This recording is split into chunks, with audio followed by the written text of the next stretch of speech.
Diário dos Campos de Comunicação, para falar um pouquinho sobre a industrialização da cidade, questões de saúde, principalmente relacionadas a investimentos para o combate à Covid-19. Nós convidamos o prefeito de Ponta Grossa, Marcelo Rangel, que vai conversar um pouquinho conosco hoje sobre esses assuntos. Bom dia, prefeito, obrigado pela sua presença. Bom dia, Milena. Bom dia a todos que estão acompanhando a nossa entrevista. É um prazer muito grande fazer praticamente uma inauguração desse novo complexo do Diário dos Campos.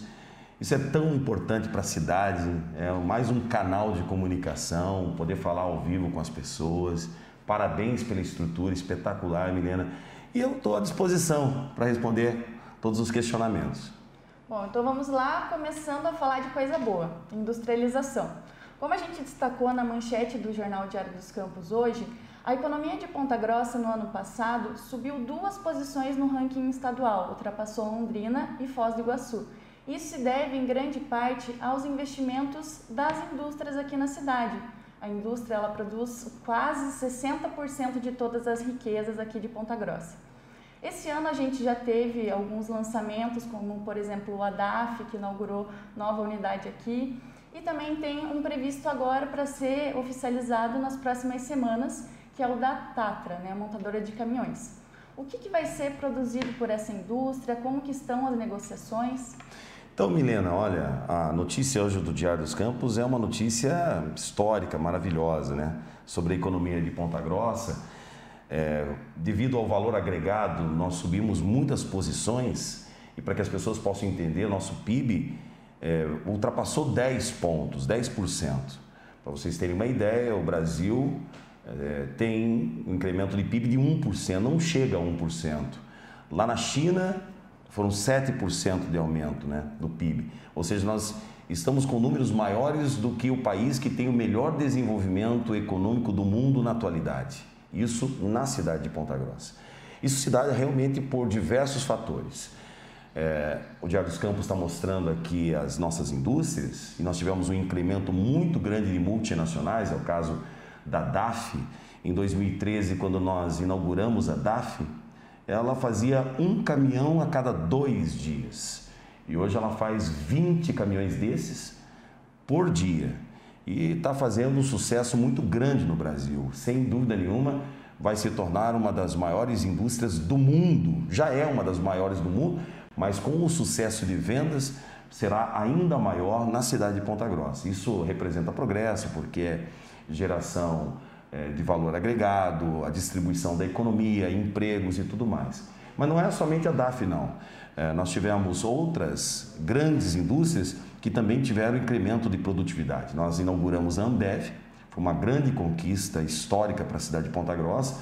É mais uma indústria que supera 1 bilhão de investimentos.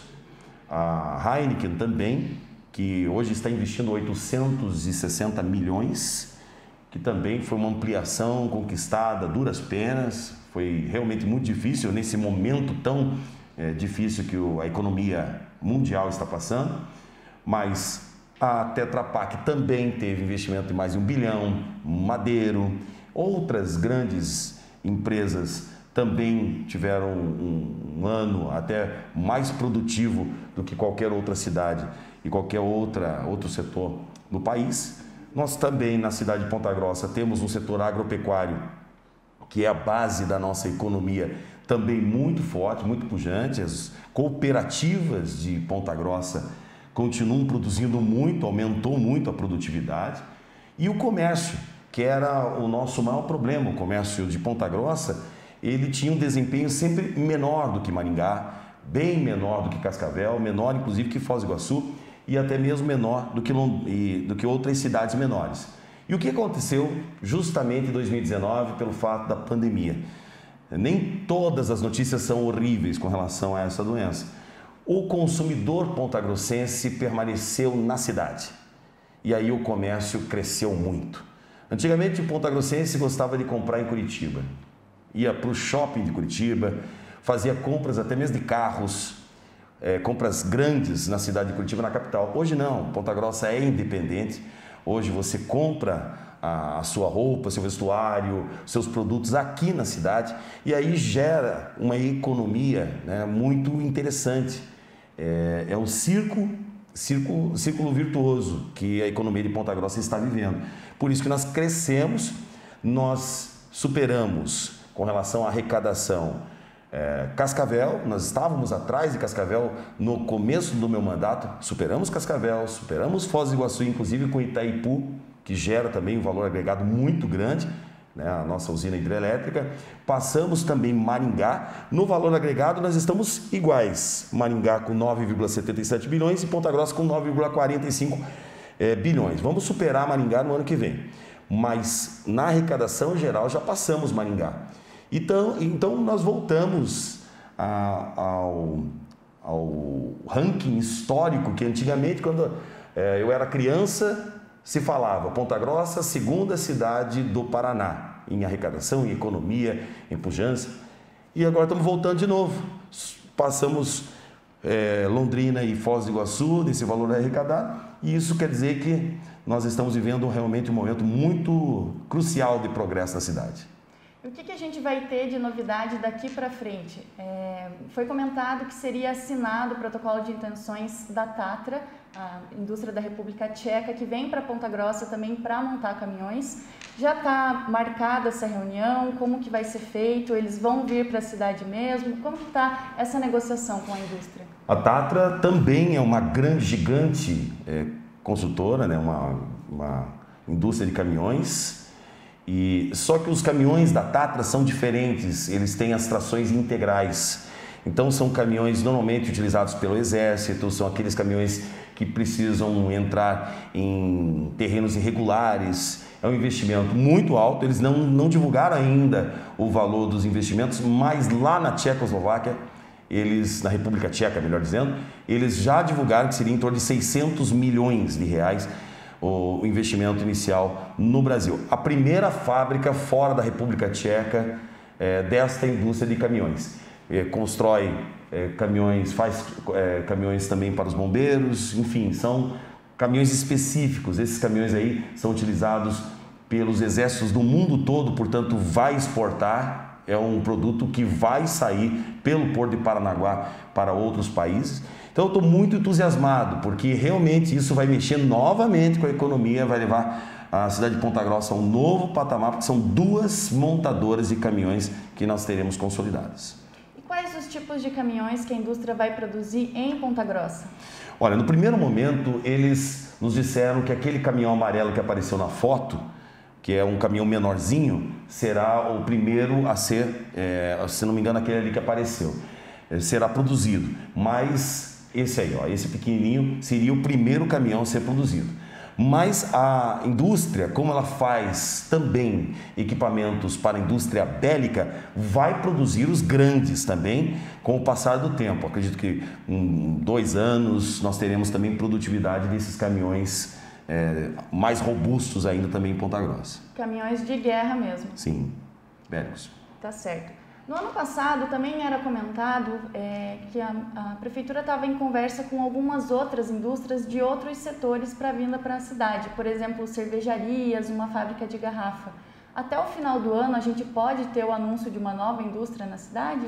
Então, Milena, eu acredito que nós estamos muito próximos de fazer um grande anúncio. Mais alguns dias. Nós trabalhamos muito com o fato das indústrias multinacionais terem sigilo das negociações. Elas exigem esse sigilo e por isso que Ponta Grossa tem essa vantagem, pela transparência, pelos nossos processos de atração de indústria serem muito profissionais.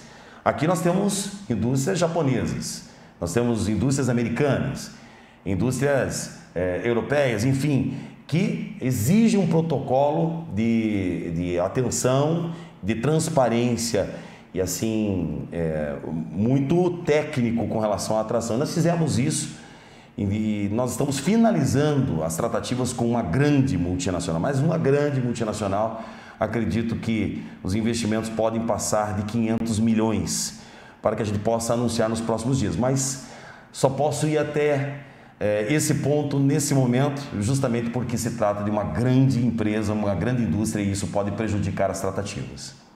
Apesar dessa necessidade de sigilo, a gente recebeu uma informação que queria confirmar com o senhor. A gente recebeu a informação de que a Nissin asiática, gigante asiática que produz o famoso miojo, Cup Noodles, estaria em negociações com o município para instalar uma unidade aqui em Ponta Grossa. A prefeitura está em conversação com essa empresa? Milena, não posso confirmar, Milena. E mesmo que se estiver, realmente eu não poderia passar essa informação justamente por se tratar de uma grande indústria, então fica no ar. Não confirmamos e nem negamos. Fica no ar. Não, tá certo. E ainda relacionado à industrialização, nesse ano foi levantada uma discussão em torno ali do distrito industrial e também do aeroporto em relação ao zoneamento, que havia um interesse de construir um residencial ali naquela área. Mas algumas entidades e representantes de empresas levantaram as questões de que isso poderia ser prejudicial para a atração de novas indústrias. Como que estão esses processos? A gente sabe que do aeroporto já foi finalizado, o aeroporto já está garantido, já está protegido, mas e o distrito industrial? Essa discussão é muito importante, porque o nosso distrito industrial, ele precisa ser preservado acima de tudo. Nós temos que ter defesa de todas as nossas indústrias, de todo o setor produtivo industrial. E existiu realmente uma polêmica, uma discussão a respeito de construções de residências, de domicílios em área industrial. Em alguns países, essa discussão acontece realmente para que os trabalhadores fiquem próximos às indústrias. É uma discussão normal e algumas cidades industriais também consolidam isso, fazem residenciais mais próximos das indústrias para evitar um deslocamento maior. Mas aqui em Ponta Grossa houve a discussão com o setor e eu acho válida. Isso pode ser feito através do plano diretor, que está terminando esse ano, nós vamos entregar esse plano diretor. É também uma grande conquista da cidade, porque nós nunca tivemos um plano diretor e nós conseguimos consolidar aí no nosso governo. Isso poderia ser alterado, mas eu encaminhei um projeto novo e esse projeto assegura ao distrito industrial essa delimitação para que não haja nenhum tipo de construção que possa prejudicar os investimentos, as ampliações industriais. Esse projeto já foi enviado à Câmara? Como que está o andamento dele? Nessa semana eu acompanhei o trâmite, ele estava terminando o trâmite na Procuradoria, mas vai tramitar em regime de urgência na Câmara, certamente será aprovado nos próximos dias. Beleza. Uma pergunta que a gente recebeu nas redes sociais quando anunciou a entrevista com o senhor foi em relação ao mercado municipal. A previsão de entrega seria para o ano passado, foi adiado por mais um ano, agora seria em outubro de 2020, mas no local não há construção. Como que está essa tratativa com a empresa que ganhou a licitação para construir o mercado? Uma oportunidade muito boa para falar a respeito desse assunto. O mercado municipal é um sonho de todos os pontagrossenses. Ele foi adiado apenas, esse sonho, mas não foi cancelado. A empresa teve dificuldades, ela ganhou um processo licitatório, ela iniciou a demolição, a preparação, mas em momento algum lesou nenhum tipo de investidor, não vendeu espaços para investidores. Isso é muito importante. Ela realizou todos os procedimentos corretos dentro da administração pública e ela depositou a caução demonstrando interesse econômico ainda, interesse na construção, na evolução desse projeto. Como é que funciona? A empresa, ela ganhou a cessão desse local para a construção do mercado municipal e para a exploração por 35 anos. Já se passaram pelo menos 3 ou 4 anos já. Eles poderiam estar, inclusive, vendendo nesse local, poderiam já estar recuperando, né, esse valor investido, não só na construção, mas na preparação. Mas nós estamos no Brasil. O Brasil é assim mesmo. Infelizmente, a economia muda a cada momento. A empresa é uma empresa de Santa Catarina, uma empresa que também tem ramificações aqui no estado do Paraná. Ela teve dificuldades para montar isso, mas ela apresentou o plano de calção, ela fez o depósito para a prefeitura e ela não abandonou o projeto. Pelo contrário, ela afirma que realmente vai fazer a construção desse mercado municipal e vai entregar para a população de Ponta Grossa. Agora, é importante dizer para quem está nos assistindo, nós teremos um novo governo. O projeto vai se estender para o próximo ano. Dependendo do pleito, dependendo de quem assumir a prefeitura, o projeto pode ir adiante ou de repente o prefeito pode esquecer o projeto. Eu manteria, porque se a empresa fez a calção, ela vai construir e o mais rápido possível, porque ela já está se recuperando e tem a possibilidade de fazer esse projeto que todo mundo está esperando. A Prefeitura determinou algum prazo para o início das obras ou para a finalização das obras? Sim, muitas vezes. Nós fizemos por diversas vezes a notificação para que ela pudesse realizar ainda o início do empreendimento, né, do prédio. Mas como nós temos ainda um contrato vigente, o contrato vai até o final do ano, nós vamos respeitar esse contrato, porque é assim que funciona na administração pública. Agora mudando um pouquinho de assunto, falando do assunto do ano, não é nem do momento do ano, que é a saúde, os investimentos no combate à Covid-19. O prefeito anunciou que vai ser construída uma nova UPA no centro da cidade, uma nova unidade de pronto atendimento. Está sendo feita ali na antiga maternidade Santana e antigo hospital da Unimed, né? Como que está o andamento das obras? Qual que é a previsão de entrega? Como que estão sendo feitos os investimentos no local? Milena, a evolução da saúde em Ponta Grossa ao longo desses 8 anos é algo que nos orgulha. Nós tivemos um crescimento técnico, profissional, de estrutura de atendimento inigualável a nenhuma outra cidade do estado do Paraná. Nós não tínhamos um hospital da criança, o hospital estava sendo interditado pelo Ministério da Saúde, ele estava rachado no meio. Ele ficou interditado por muito tempo, o Hospital da Criança não tinha estrutura nenhuma profissional, não tinha equipamentos, tinham retirado os leitos, ou seja, estava numa situação de calamidade. Nós não tínhamos UTIs para crianças, as crianças se sofressem um acidente em Ponta Grossa tinham que ir para Curitiba, porque aqui não tínhamos atendimento pediátrico de urgência especializada em UTIs. Hoje nós temos as UTIs pediátricas, nós temos UTIs neonatal, nós temos o hospital agora completamente novo, Hospital da Criança. Não vi em lugar nenhum no Brasil um hospital público com a estrutura que hoje nós temos em Ponta Grossa, parece até um hospital particular. Ele realmente teve um crescimento fantástico. O corpo técnico hoje do Hospital da Criança é um corpo de profissionais extremamente qualificados, que nós temos agora a parceria da Universidade Estadual de Ponta Grossa. Ontem mesmo nós tivemos diversas cirurgias. Nós tivemos a nossa UPA, nós não tínhamos UPA. A UPA do Santa Paula ganhou por 3 anos consecutivos o maior prêmio de hospitais do Brasil, de acreditação.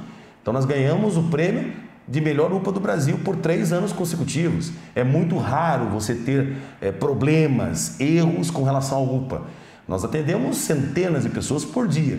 Eventualmente, alguns problemas acontecem. Isso acontece no mundo todo, né? Não só no Brasil, mas no mundo todo, problemas técnicos e médicos acontecem. Mas na UPA, ao longo de todos esses anos que ela está operando, são raríssimos os problemas. Normalmente, oferece um serviço de altíssima qualidade. Agora, com essa segunda UPA, vai seguir a mesma linha. Essa segunda UPA, ela será ainda maior que a UPA do Santa Paula. Ela vai ficar no centro para atender não só a região central, mas também a região de Uvaranas. O deslocamento de Uvaranas vai ser muito mais fácil. E ela também vai ter algumas peculiaridades na questão odontológica, por exemplo. Nós vamos ter equipamentos ainda diferenciados para essa UPA. Está indo muito bem, nós queremos entregar até novembro, porque a maior conquista foi o próprio edifício. Um edifício custa milhões, como esse no centro da cidade.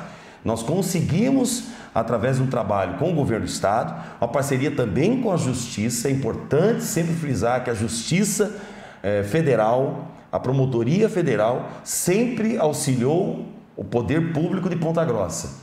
Isso é muito raro no Brasil.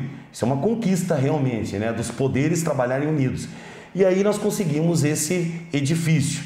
E agora, com toda a estrutura que nós já conseguimos, com as contratações dos médicos, com as contratações de enfermeiros que nós tivemos ao longo de todos esses anos, nós já temos a estrutura para iniciar imediatamente o trabalho da segunda UPA ali na Maternidade Santana.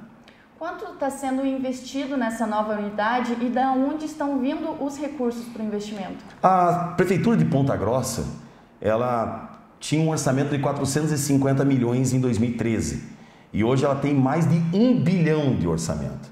Então nós mais do que dobramos a arrecadação do município sem aumentar impostos, apenas com trabalho técnico profissional.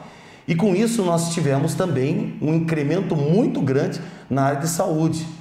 E com isso nós pudemos deslocar mais investimentos para a área de saúde, não só investindo na UPA. A UPA é um investimento de mais de 1 milhão por mês. Os hospitais, eles consomem mais ou menos em torno de 17 milhões no Hospital da Criança por ano. E o pronto-socorro, Hospital Municipal, mais ou menos em torno de 27 milhões por ano. Esses recursos que nós teremos pela gestão da saúde, pela gestão mais profissional, com a parceria da universidade, com a parceria do governo do estado, será equalizado para fazer o investimento nessa segunda UPA. Ou seja, nós não teremos um investimento maior por parte do município, nós não teremos dificuldades de prestar esse novo serviço, porque uma UPA é sempre muito caro. Mas nós temos a estrutura hoje dentro do orçamento da Prefeitura Municipal de Ponta Grossa. E esses investimentos nessa UPA vão passar de uns 2 milhões a 3 milhões, se a gente unir isso somente com relação ao que nós estaremos colocando dentro da UPA. As obras e os equipamentos. Porque se contar com o preço do edifício, eu acredito que um edifício daquele deve custar mais ou menos uns 10 milhões, uns 15 milhões. Então, estamos falando aí de um investimento em torno dos 15 a 20 milhões nessa segunda UPA. É realmente é um investimento mais produtivo, importante para a cidade. Um questionamento que a gente também recebeu nas redes sociais relacionado a esse assunto é de que forma que serão feitas as contratações dos profissionais que vão atuar nessa segunda UPA. Da mesma forma que nós fazemos nos nossos hospitais. Essa segunda UPA será um pouco diferenciada do que a primeira. A primeira, nós fazemos um processo licitatório de contratação profissional. Como nós já temos uma estrutura profissional muito grande para que a gente possa fazer um deslocamento de alguns médicos, de alguns enfermeiros, para dar o suporte inicial à UPA, nós poderemos fazer apenas a terceirização de alguns serviços que estarão disponíveis também na unidade, mas não os principais. Os principais, a Prefeitura de Ponta Grossa vai fazer contratação, já estão contratados, já estão atuando no nosso sistema, mas é uma contratação de pessoal interno. Então nós já temos a estrutura para iniciar os procedimentos. São profissionais como médicos e enfermeiros que serão realocados, então? Olha, é o seguinte, funciona da seguinte maneira. Hoje nós temos no pronto-socorro municipal o atendimento de urgência. O Hospital Municipal já trabalha com médicos, com enfermeiros, com uma estrutura muito grande. O Hospital da Criança também tem médicos e enfermeiros. Agora nós temos uma parceria com a universidade e com o governo do estado. A Universidade Estadual de Ponta Grossa está trabalhando no Hospital da Criança. Isso faz com que a gente possa ter uma estrutura maior para preparar a nova unidade da UPA.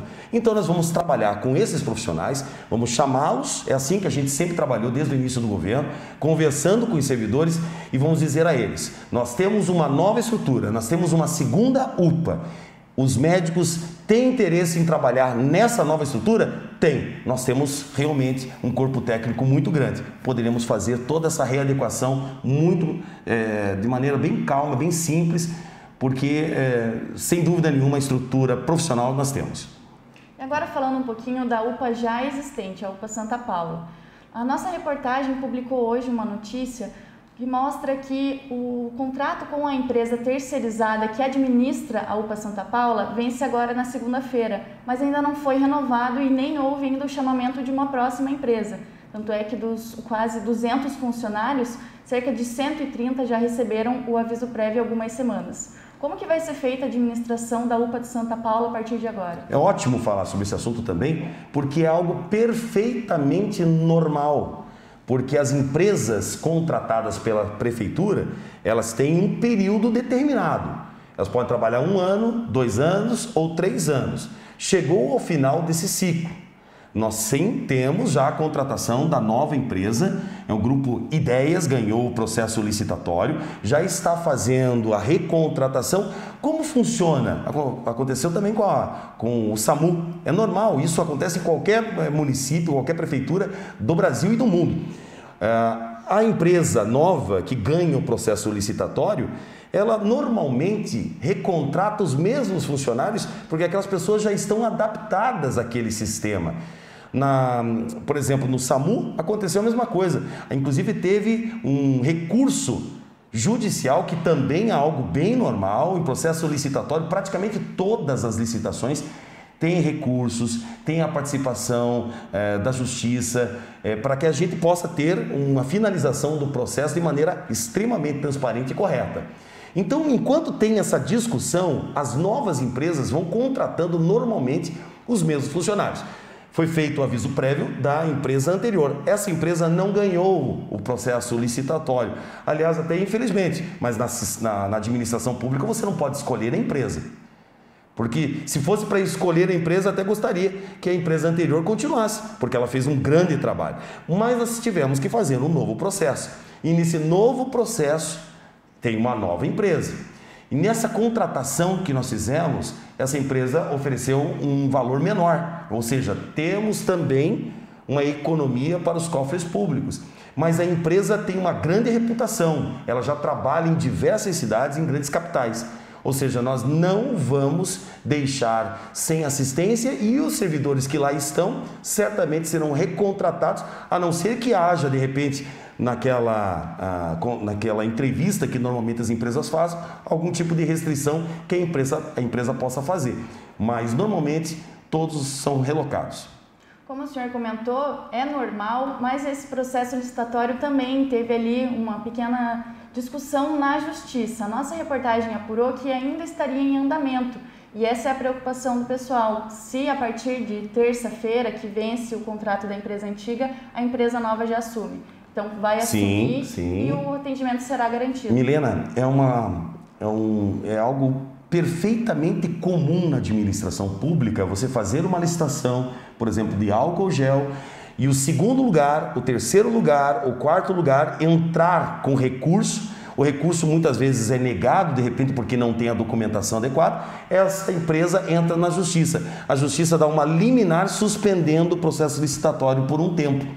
Só que no sistema de emergência, normalmente tem uma notícia, né? As pessoas acabam se preocupando mais. Mas também existem instrumentos administrativos de contratação emergencial para que a população não fique sem assistência. Então não precisam ficar preocupados, não.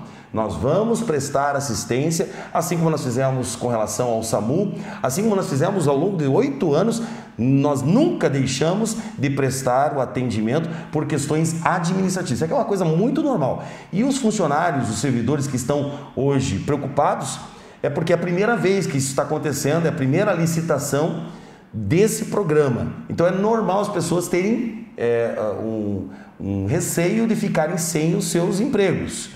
Mas como eu disse, normalmente a empresa recontratada, uma empresa que passa pelo processo de licitação, chama primeiro os funcionários que lá estão trabalhando para que haja uma recontratação imediata. Tá certo. Falando agora sobre o Hospital da Criança, que o senhor até já comentou, a Prefeitura fez uma parceria com o Governo do Estado, com a Universidade Estadual, para transformar o Hospital da Criança em um hospital materno-infantil. De que forma que vai ser feita a administração dessa unidade a partir de agora? Nós fizemos uma parceria com o Governo do Estado. A Prefeitura Municipal já tem uma estrutura muito grande, como eu falei. O Hospital da Criança, ele custa de 15 a 17 milhões por ano para a Prefeitura. Então a estrutura é da Prefeitura. Nós vamos ter o PAI. que é o pronto atendimento infantil, continua sendo de responsabilidade da prefeitura. Agora, como o hospital ele ganhou uma dimensão muito maior, agora com especialidade, com UTIs, com o tomógrafo, com raio-x digital, enfim, nós temos agora a estrutura dos médicos da UEPG. Portanto, a administração, a direção administrativa, técnica com relação aos profissionais do Hospital da Criança fica a cargo da UEPG, que aliás já começou a fazer um grande trabalho. A prefeitura fez essa parceria com a UEPG e nós determinamos isso. Agora, a prefeitura sim continua mantendo o hospital, nós temos também a nossa responsabilidade, a Associação dos Amigos do Hospital da Criança continua o trabalho de arrecadação junto ao setor privado, ou seja, é uma simbiose. Todas as instituições trabalhando juntas para manter esse hospital que agora é uma referência para o Estado do Paraná, o maior orgulho do meu mandato. Eu tenho que ser sincero, foi a maior conquista que nós tivemos ao longo desses anos, porque você promover atendimento de emergência para criança é, sem dúvida nenhuma, a maior conquista que uma administração pública pode ter. E um dos motivos da transferência da maternidade do Hospital Universitário para o Hospital da Criança foi a liberação de leitos clínicos para o atendimento da Covid. Essa mudança deve ser permanente? Como que foi acordado entre a Prefeitura e o Estado? Sem dúvida vai ser permanente. Eu não tenho dúvida nenhuma com relação a isso. Por quê? Porque nós temos um contrato até o dia 31 de dezembro. Temos uma eleição.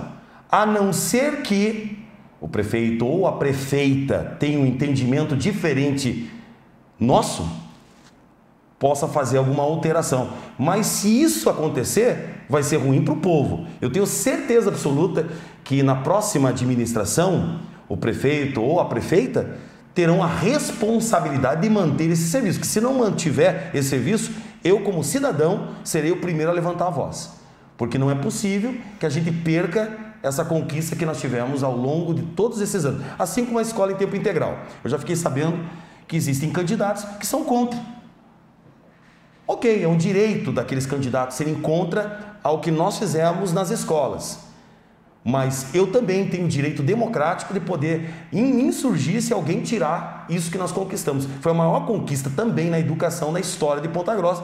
Hoje nós temos 85% das escolas em tempo integral, entregamos 84 escolas novas em tempo integral para a cidade de Ponta Grossa. Se alguém é contra, se alguém quer desmontar isso, esse sistema, vai ter que explicar para a população, porque eu tenho certeza que a população vai ficar do nosso lado, porque sabe a qualidade do ensino municipal que hoje nós temos em Ponta Grossa.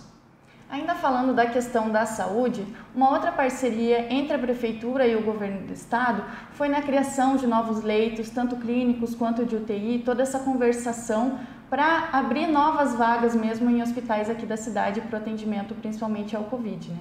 Desde o início da pandemia, lá em março, Ponta Grossa foi uma das cidades que se antecipou, tomou várias medidas, talvez consideradas duras por muitos, mas que mostraram resultados. Ao fechar a rodoviária por 5 meses, o comércio por 2 semanas, comércio escalonado, determinar o uso de máscara ser obrigatório na cidade, Ponta Grossa conseguiu achatar, de certa forma, a curva da doença e tem alguns dos melhores números entre as mesmas cidades do mesmo porte brasileiras. Mesmo assim, o Hospital Universitário ele tem registrado diariamente uma alta ocupação dos leitos disponíveis, principalmente os leitos de UTI. Hoje são 30 leitos de UTI disponíveis no Hospital Universitário Regional e nessa última semana, por exemplo, em 3 dias todos esses 30 leitos estavam ocupados. Nos outros dias foi variando, desde o início do mês, o dia que teve a menor quantidade foram 22 ocupações de 30 lá no começo de agosto. No começo da pandemia também, o senhor e o governador Ratinho Júnior falaram que se fosse necessário, se visse que essas UTIs estariam ocupadas, seria utilizado o Hospital Bom Jesus como uma forma de apoio. A Prefeitura e o governo do estado já estão trabalhando para abrir novos leitos lá no Hospital Bom Jesus? Então, Milena, o que está acontecendo com Ponta Grossa, todas as outras cidades do Brasil já passaram, chegaram ao limite da sua capacidade de atendimento. Não só as cidades do Brasil, mas também em outros países, os países mais desenvolvidos do mundo também, infelizmente, a doença ela leva ao colapso, chegar ao limite do sistema. Nós não tínhamos essas UTIs que hoje nós temos, são 30 UTIs. Muitas pessoas, elas me perguntam, mas podemos colocar mais 10, podemos colocar mais 20, podemos colocar mais 30 leitos? O problema não é a questão técnica, o aparelho, o respirador, mas sim a questão de profissionais. Nós estamos também no limite, nós contratamos todos os profissionais disponíveis para a nossa região e para cada grupo de 10 UTIs nós precisamos de mais contratações de muito mais profissionais especializados que nós não temos mais no mercado paranaense. Agora, nós trabalhamos de uma maneira macro. A doença funciona dessa maneira. Não sei se vocês se lembram que Curitiba também chegou a 100%. Como ela chegou a 100%, Ponta Grossa abriu as portas, ofereceu inclusive a sua estrutura para poder atender os pacientes de Curitiba. Não foi necessário. Passaram-se 2 semanas, a Curitiba utilizou o sistema da região metropolitana, mas também chegou a 100% e não precisou dos nossos leitos. Nesse momento, Ponta Grossa precisa da estrutura de Curitiba. Como Curitiba caiu muito, nós estamos hoje com a capacidade de leitos de UTIs em Curitiba em torno de 65%. Hoje nós temos toda a estrutura profissional da capital, ali de Campo Largo, onde tem aquele hospital que é um dos maiores do país, que é o Hospital do Rossio. Eles têm as vagas de UTIs. Nós temos hoje o helicóptero, nós temos o BPMOA. O deslocamento de Ponta Grossa a Curitiba hoje se faz em 15, 20 minutos. Muitas vezes a estrutura profissional concentrada na macro-região é mais interessante, é mais resolutiva do que se abrir outras unidades. Nós temos UTIs no Hospital Municipal, nós já atendemos Covid no Hospital Municipal. Nós temos UTIs no Hospital Bom Jesus, já foi atendido o Covid no Hospital Bom Jesus. Nós temos também UTIs no Hospital Santa Casa, também já foi atendido o Covid na Santa Casa. Nós temos UTIs na Unimed, que também já atenderam o Covid. Nós temos inclusive UTIs no São Camilo, não é São Camilo, é o Vicentino, que é do mesmo grupo São Camilo. Lá também tem atendimento a Covid, porque o hospital ele não pode se recusar o atendimento a um doente, seja de qual for a doença. Então, todos os hospitais estão atendendo sim Covid. Claro que a gente recebe aqui a notícia que o hospital universitário, que é o hospital referência, está com 100% das UTIs ocupadas. E aí a gente fica preocupado. Então, peraí, não tem atendimento em Ponta Grossa? Isso não é verdade. Tem atendimento sim. Ninguém ficou sem atendimento. Hoje nós temos mais de 40 óbitos e, como você falou, é a cidade do porte com o melhor resultado do Covid no Brasil. Para você ter uma ideia, a segunda cidade que tem o melhor resultado é Pelotas, é um pouquinho menor que Ponta Grossa. E ele tem mais de 60 óbitos. Então, não é uma competição, mas é para demonstrar que o nosso sistema está absorvendo, está dando atenção. Eu acho que a dignidade humana está nesse sentido. Infelizmente, essa doença mata, essa doença não tem cura, essa doença ela é fatal para muitas pessoas, não tem o que se fazer, mesmo com atendimento de UTI, mesmo com toda a estrutura que nós temos, nós teremos os óbitos, como aconteceu no mundo todo, mas nós estamos oferecendo o atendimento, que essa é a nossa função. Por enquanto, então, não há previsão da abertura de novos leitos de UTI específicos para o tratamento da Eu não tenho uma previsão, mas nós temos a vontade pelo governo do estado. O governo do estado, o governador esteve aqui no Hospital da Criança e ele disse o seguinte: se possível, nós vamos pegar leitos de Curitiba e transferir para o hospital universitário para aumentar os leitos em Ponta Grossa. Mas nesse momento, o atendimento está ocorrendo em Curitiba.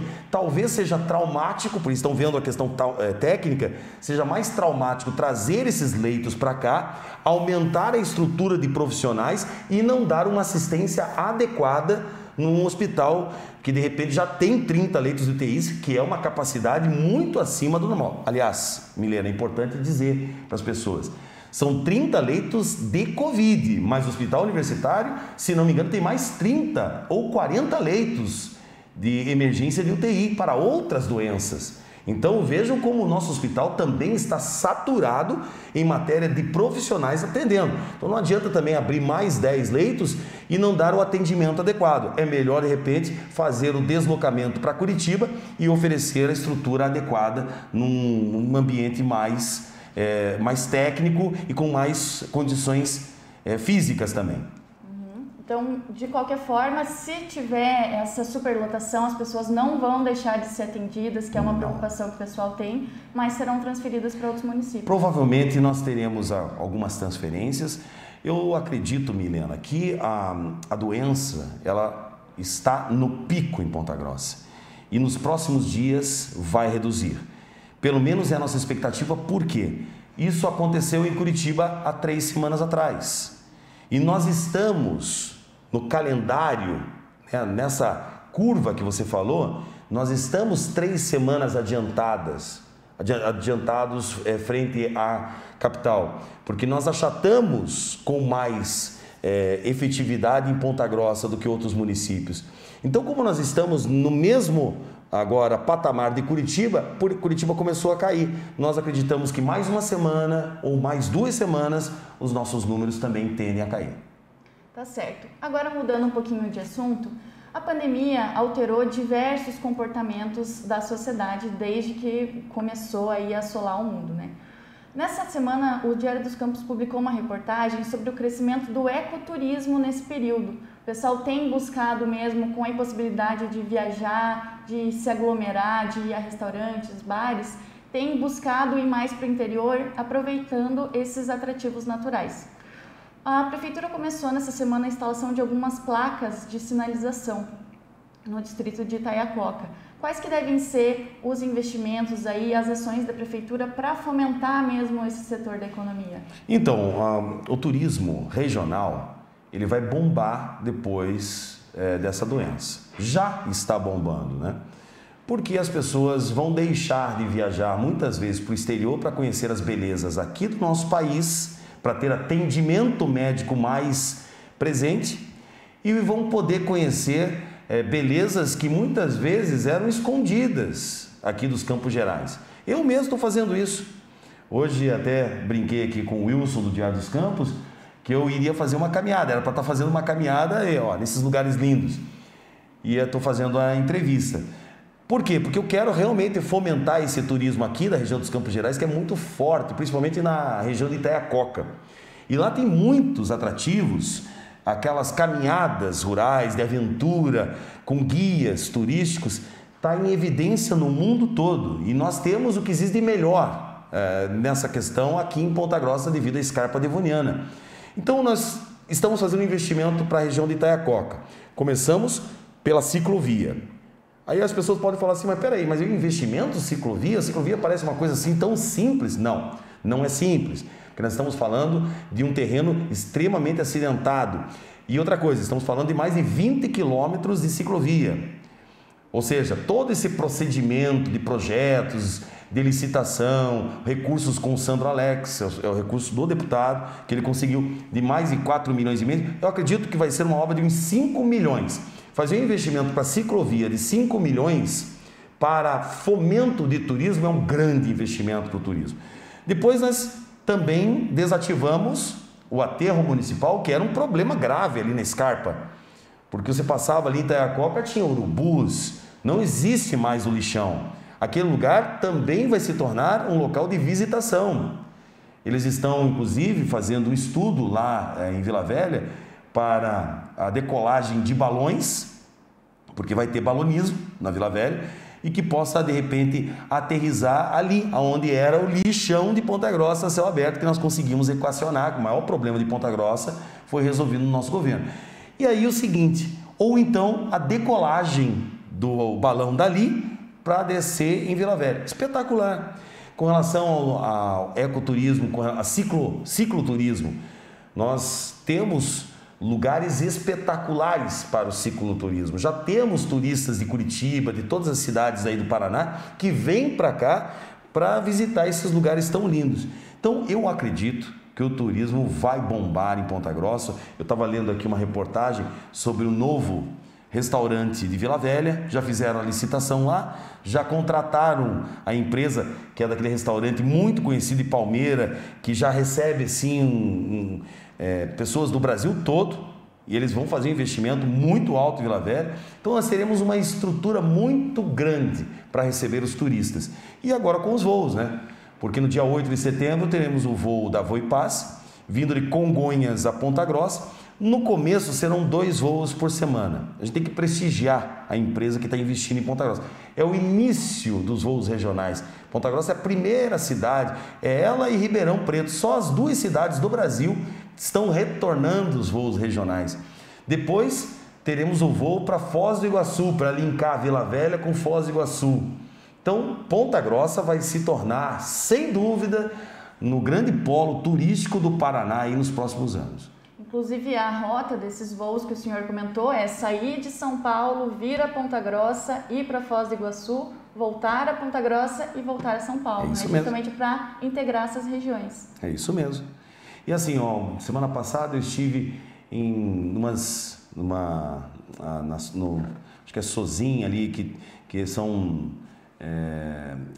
tem paisagens também naturais para você fazer caminhada, para você fazer passeio ecológico, saudável. É o que as pessoas estão procurando hoje. Depois da pandemia, sem dúvida nenhuma, é o melhor destino. Na reportagem que a gente publicou nessa semana, o secretário de Turismo, Edgar Humphrey, comentou que a prefeitura também estava em conversação com um empreendedor aqui da cidade que deve lançar um novo atrativo natural, uma nova opção para visitação. Onde é localizado esse novo espaço? Eu não posso ir adiantando muito algumas notícias, né? Porque nós vamos fazer anúncios ainda nos próximos dias. Mas também é ligado à questão do turismo rural. E é um investimento também muito alto no turismo. Nós estamos hoje como uma vitrine do estado do Paraná para isso, porque nós estamos muito próximo de Curitiba. Então é muito simples para quem mora em Curitiba pegar o carro, vir para cá e passar o dia aqui, talvez pousar em Curitiba, em Ponta Grossa, ou ir para Tibagi, que também tem uma beleza, que é uma das belezas mais lindas do mundo, que é o Cânion Guartelá, ou seja, fazer aí um circuito turístico muito interessante na cidade. E essa nova atração, ela também deve ser ligada ao cicloturismo, que é essa nova tendência que vem se desenvolvendo? Sim, sem dúvida nenhuma. Sabe o que está acontecendo, Milena? Muitos proprietários de fazendas, de grandes fazendas, estão descobrindo essa nova fonte de renda. Eu fui conhecer as Furnas Gêmeas. Essas Furnas Gêmeas são lindas demais, mas elas estão dentro de uma propriedade rural de agricultura. Nunca foi aberta para a visitação pública. E aí o proprietário, ele começou a verificar que isso está dando recursos, está dando renda, está empregando e está complementando ainda a renda da própria família, que já trabalha com a agricultura. Muitas vezes até acaba sendo mais rentável do que a própria cultura, por incrível que possa parecer. E ele investiu em algo profissional, contratou o guia turístico, contratou os equipamentos necessários, né, toda a parte técnica de sinalização e tudo mais, de prevenção, de precaução, e isso vai dar muito certo, né, nessa nova fase aí que nós estamos passando. Você que está nos assistindo, inclusive, se tiver interesse de conhecer alguns desses locais que vêm se desenvolvendo aqui na cidade e também como está o funcionamento deles durante a pandemia, pode acessar o portal DC+, que lá tem um mapa, uma reportagem com um mapa, mostrando os principais pontos da cidade e as informações que você precisa saber para ir visitá-los. Prefeito, ainda nessa questão do turismo, o aeroporto também está recebendo um grande investimento de 35 milhões para ser modernizado. Como que está o andamento desse processo? Como que vai ser feita essa obra? O início das obras já se deram, mas o procedimento dos 35 milhões, eu acredito que para os próximos dias nós teremos um ato formal da assinatura do início das obras. O investimento é realmente muito grande. Nós poderíamos ter feito esse investimento há muitos e muitos anos atrás, 10, 15, 20 anos atrás, mas como nós pegamos em 2013 um aeroporto completamente abandonado, não tinha absolutamente nada. E tudo que você faz em investimento no aeroporto é muito caro, são investimentos altos. Nós investimos nesse aeroporto mais ou menos uns 20, 25 milhões de reais para consolidá-lo como um aeroporto para receber voos regionais comerciais. Então, porque você compra um caminhão daquele que apareceu ali, aquele caminhão custa 3 milhões, 1,5 milhão de dólares, mais ou menos, até mais do que 3 milhões, na época era 3 milhões. Quando você faz uma reforma dessa pista, essa pista não é uma pista normal, ela tem uma base de concreto totalmente diferente. Nós investimos só para fazer o recap dessa pista, eu acredito que 5 milhões, só no recap, com relação à sinalização, todos a iluminação, todos os sistemas de aproximação, só o sistema que foi aprovado agora de aproximação de aeronaves por meio de instrumentos, ele custou em torno de 1,5 milhão a 2 milhões de reais.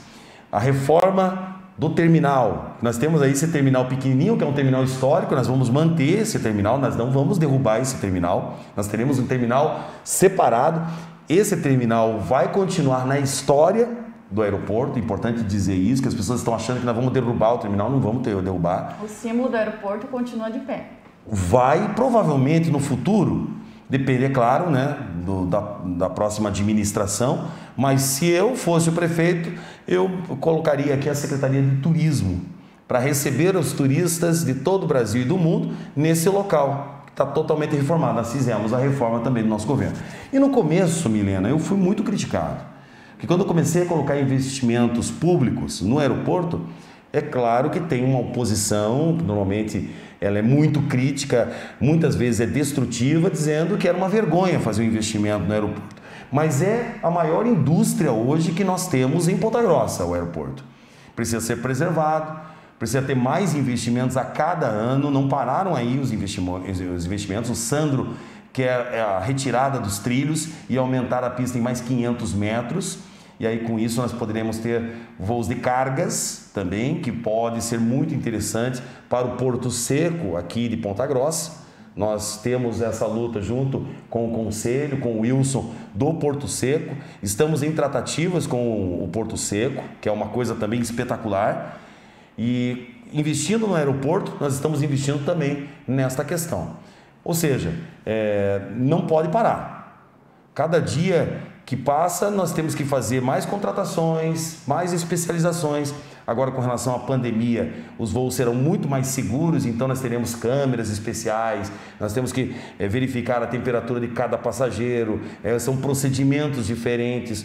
Todos esses funcionários, eles foram treinados fora de Ponta Grossa, foram treinados em Campinas, então é uma mão de obra mais cara, mas vale a pena, porque traz o progresso para Ponta Grossa.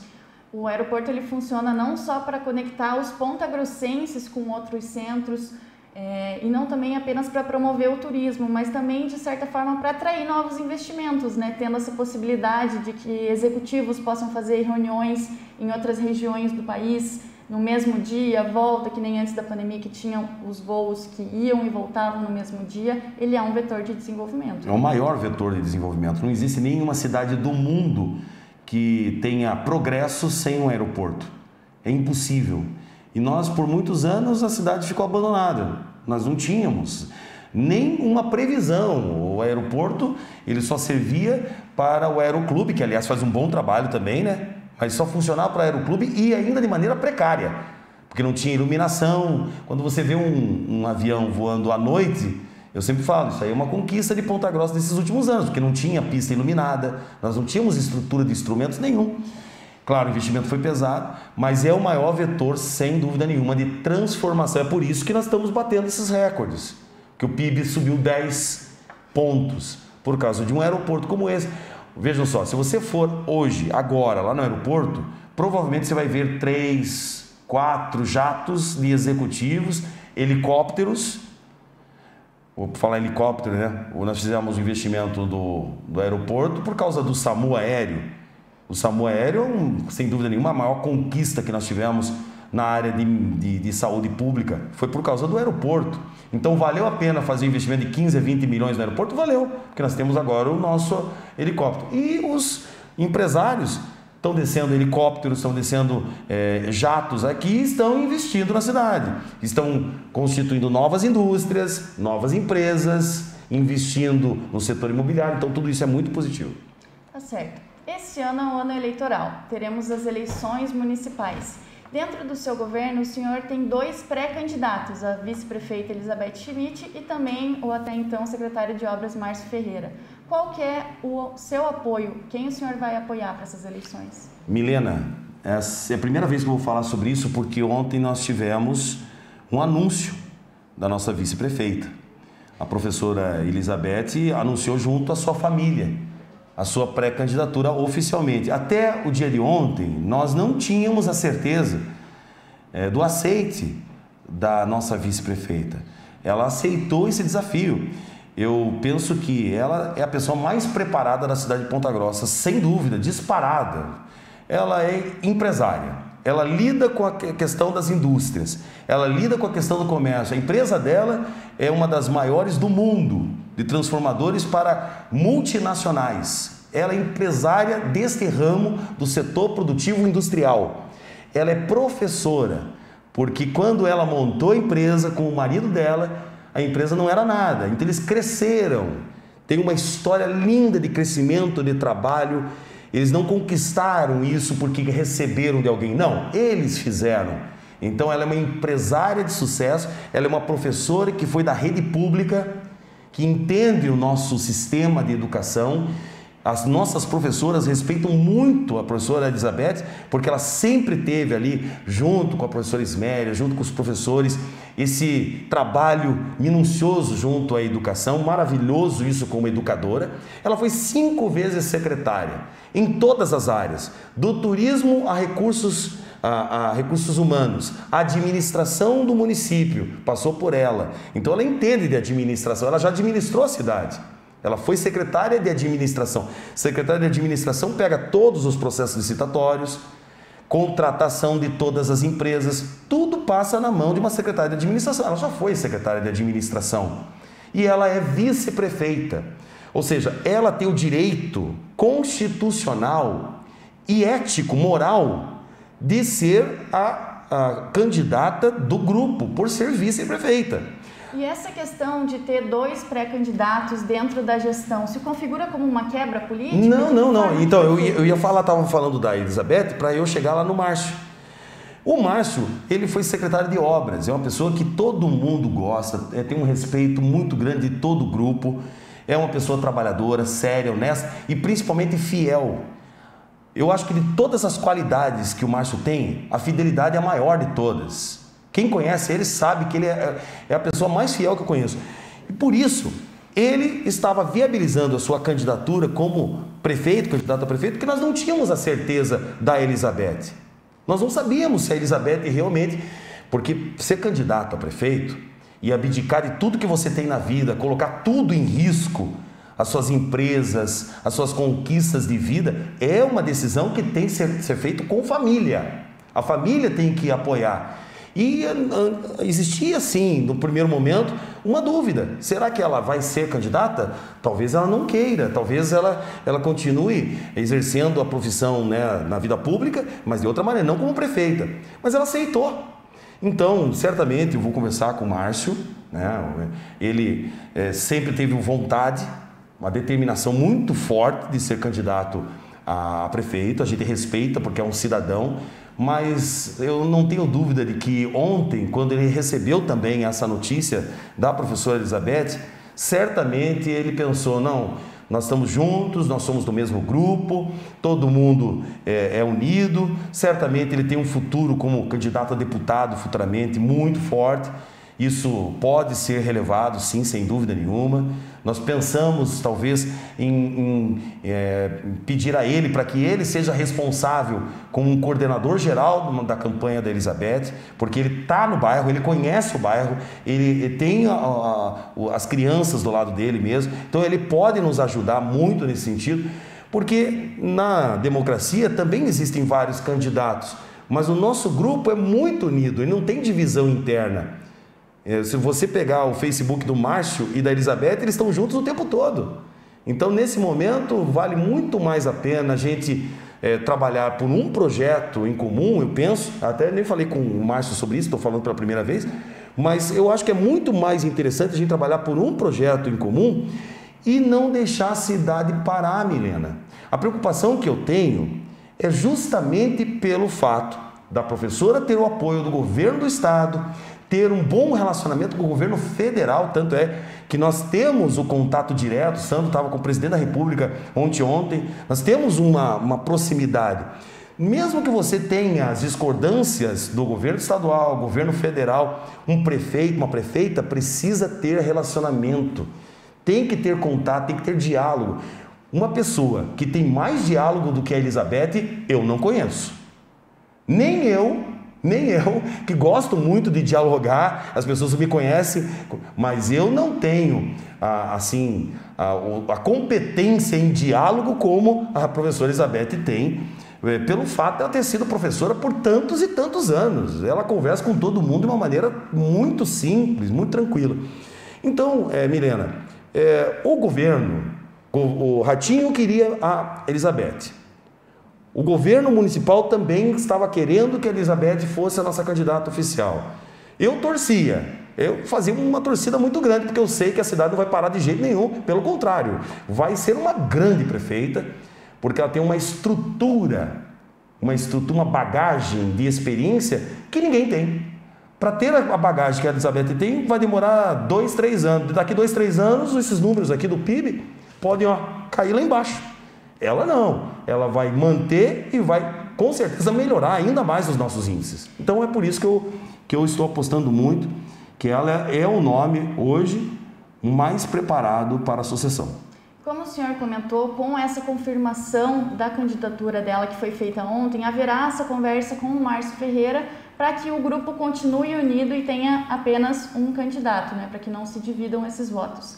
Há possibilidade dos dois se unirem na chapa, um sair como candidato a prefeito, a professora sair como candidata a prefeita e o Márcio Ferreira como vice? Agora é o que eu desejo. Eu não posso afirmar isso, mas agora é o que todo o nosso grupo deseja, é que haja já união nesse sentido, né? Porque o secretário Márcio, ele também é uma pessoa sensacional nesse sentido, sabe? Ele é muito acessível, ele, a esposa dele, a família dele é uma família muito correta. Nada ele faz para magoar as pessoas, para prejudicar quem quer que seja. Ele está comigo desde o início da minha carreira, desde o início. Ele é um secretário que poderia ser um grande prefeito também, poderia ser porque ele é trabalhador, uma pessoa que não se cansa, acorda 4 horas da manhã, então ele é trabalhador. Mas nesse momento eu acho que ele podia também nos ajudar trabalhando junto com a Elizabeth, para que a gente pudesse ter inclusive um punch, de repente até ganhar no primeiro turno, se Deus quiser, talvez. Por que não? É uma eleição, claro, difícil, com muitos candidatos, mas que tem uma candidata com todo o potencial de receber a aceitação pública de Ponta Grossa. O senhor finaliza no final desse ano mais um término de gestão, após 8 anos à frente da prefeitura. Quais são os planos daqui para frente? Um plano profissional, Milena. Eu estou saindo da vida pública, mas feliz. Foi um grande aprendizado. Eu me formei na UEPG. Digo o seguinte, que a maior universidade, com todo respeito ao UEPG, que é do meu coração, mas ainda mais forte do que a UEPG, é o fato de eu ter sido prefeito ao longo desses 8 anos, porque o que eu aprendi foi algo impressionante.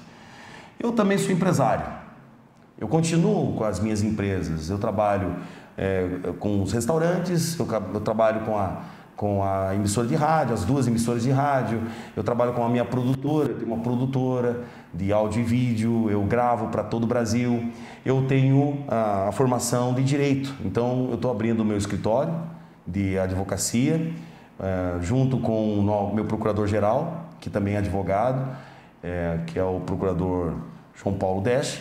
Nós estamos montando o nosso escritório, fica ali no centro da cidade, próximo à Santa Casa, uma casa amarela, que todo mundo pensa, o que vai sair na Casa Amarela? É o meu escritório, eu já estou preparando para o ano que vem. Nós vamos trabalhar com causas tributárias, fiscais, porque eu aprendi ao longo desses anos, Milena, como é que se trabalha com a questão fiscal. Uma cidade que tem 150 milhões de precatórios e nós equalizamos, se nós conseguimos resolver a questão dos precatórios, se nós conseguimos resolver questões fiscais históricas em Ponta Grossa, nós temos bagagem para atuar nesse ramo, mas nós estamos associados a um dos maiores escritórios do país, que é a Thompson e Flores. Thompson Flores tem a sede em Brasília, São Paulo, Rio de Janeiro, Belo Horizonte e agora vai ter em Ponta Grossa junto conosco. Então nós vamos trabalhar com empresas, vamos trabalhar com indústrias e vamos trabalhar também em todos os setores na área de direito. Eu vou trabalhar nessa área porque eu sou formado em direito. Então vou deixar um pouco a área pública, vou voltar para as empresas, vou trabalhar no rádio, você me conhece, eu adoro fazer o rádio, vou continuar fazendo o rádio, talvez numa TV, talvez trabalhando nas plataformas de YouTube, na internet. E, enfim, essa é a minha linha. Claro, sou muito ligado ao governador. Todo mundo sabe da minha ligação fraternal com o Júnior. Para mim, ele é o Júnior, ele é um amigo de muito antes da vida pública. Eu só entrei na vida pública porque ele me pediu para eu entrar na vida pública. Eu entrei no partido dele, eu assumi o gabinete dele. Eu tenho uma relação de adolescência com ele, eu tenho orgulho de ter amizade com ele, porque eu considero a pessoa mais humilde, mais simples, mais preparada, trabalhador e, enfim, é uma pessoa correta que está lá à frente do governo do Estado. Estou à disposição para ajudá-lo no que for, não precisa ser trabalhando diretamente no governo, não, mas eu vou estar ajudando ele com sugestões, com dicas, podendo conversar como um conselheiro do governador, porque isso também me satisfaz, porque ele é um grande homem público e um grande amigo. O senhor comentou que entre as possibilidades está trabalhar na televisão. A gente sabe dessa amizade do prefeito com o governador Ratinho Júnior, que também pertence ao Grupo Massa, o SBT. Nessa semana a gente teve um anúncio de que o ex-prefeito Joselito Canto, que integrava o quadro de apresentadores da Rede Massa aqui em Ponta Grossa, se afastou da emissora. Há a possibilidade de que no próximo ano o novo ex-prefeito assuma essa apresentação? Não nesse momento, Milena. Nunca tive nenhum assunto nesse sentido. Isso é mais especulação mesmo. Eu pretendo trabalhar realmente com a televisão, como eu sempre trabalhei no rádio, mas isso num projeto mais ligado às nossas empresas, seja pela Mundi. A Mundi também está expandindo e nós estamos trabalhando com a TV Mundi. Então, eu acredito que será mais focado nas nossas empresas. Tá certo. E para finalizar, o senhor comentou que agora, após o término da gestão, vai investir um pouco mais na carreira profissional, na iniciativa privada. Há possibilidade de daqui a alguns anos, nas próximas eleições, o senhor voltar a concorrer a cargos públicos? Milena, a experiência que eu tive na prefeitura foi maravilhosa. Os primeiros anos foram muito difíceis. Muitas vezes a gente ficava pensando assim, puxa, o que eu estou fazendo aqui? Eu entrei na vida pública sem imaginar que ia me tornar prefeito. Foi um chamamento. Eu acredito que uma missão acima de tudo. Mas eu termino meu mandato, graças a Deus, com índice de aceitação popular fantástico. É muito difícil um prefeito no segundo mandato ter aceitação. É dificílimo. A política é normal assim, em qualquer lugar do mundo. O segundo mandato é mais destrutivo para o político, porque as pessoas já começam a ficar cansadas da mesma pessoa. Então é normal a pessoa ter um desempenho menor no segundo, e nós não. Nós tivemos um desempenho muito maior. Só para você ter uma ideia, no meu primeiro mandato, quando fui candidato à reeleição, eu não tinha sequer metade da aprovação que eu tenho hoje, no segundo mandato. E nós ganhamos com uma diferença muito grande, de mais 10 mil votos. Então, não tenho dúvida de que a população aprovou o trabalho que a gente realizou. Não consegui fazer tudo. Muitas coisas que eu gostaria de ter feito até o final do mandato ainda ficam pendentes, mas com a certeza de bem encaminhadas. Eu queria ter entregue o segundo lago. O primeiro lago. Ele demorou muito tempo porque ficou por muito tempo judicializado. A minha oposição entrou na justiça, embargaram a obra por muitos anos, nós tivemos que fazer uma limpeza daquele córrego, que lá demorou muito tempo, foram 2 anos de limpeza, então o trabalho ambiental foi muito demorado. E eu queria ter entregue o segundo lago, porque é mais bonito do que o primeiro. O projeto são 5 lagos, mas o segundo ele é emblemático, ele tem uma estrutura muito bonita e ele vai acontecer, tenho certeza. Tomara que com a Elizabeth é certeza que sai, com o restante eu não sei. Mas com a Elizabeth vai sair o segundo lago. Eu queria ter entregue, mas eu vou entregar o espelho da água, eles já estão terminando e eu acho que até o final do ano a gente vai fazer o espelho da água e a população vai ver a dimensão daquele parque. O Parque de Olarias é maior do que o Parque de Barigüi. As pessoas não imaginam. Vira o primeiro lago, mas não sabe o tamanho do segundo. Então, tudo isso faz com que eu saia da prefeitura feliz, realizado, principalmente pelas crianças. A pergunta que você me fez é se eu voltaria. Pelas crianças, eu voltaria até o final da minha vida.